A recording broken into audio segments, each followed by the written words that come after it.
For healers and other therapists, there's this rather unfortunate and challenging issue where clients won't show up for a session.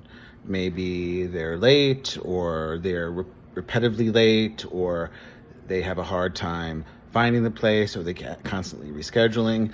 And I had this experience one time when I went to a woman for a healing session. This was before smartphones. So I get to Jersey City and realize that I don't know the address, and I can't look it up on my smartphone because smartphones weren't existing, and I just had the flip phone. So I had to search through Jersey City to find a library so I can finally get online and then find her number and then get there. And of course, when I get there, I'm like, oh, I'm so sorry. And she goes, no, that's fine. Because this is the pattern that I see, that usually when a person is about to experience a healing session where they're about to be confronted in terms of their own intimate, vulnerable healing and change, their unconscious will start to resist and sabotage. Now, this was probably the case because I could feel energetically, I could feel the chaos as I was, searching around for that library. So something was definitely up, and I do think personally that was coming from maybe an unconscious resistance.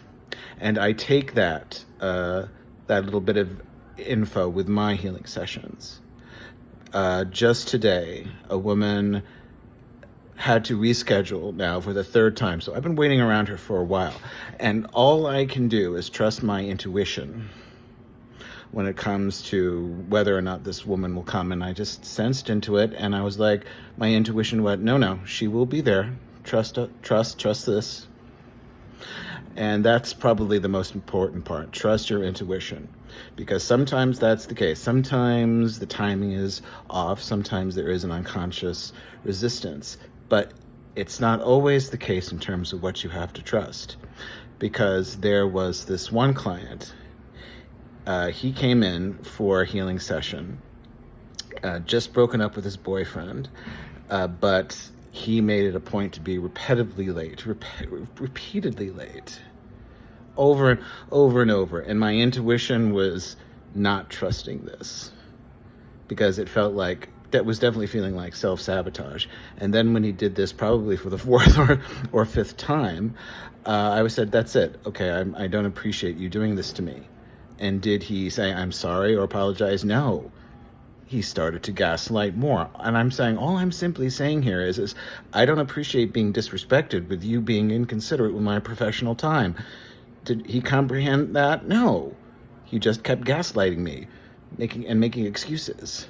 And that showed me a very good indication of what he was probably doing in his relationships.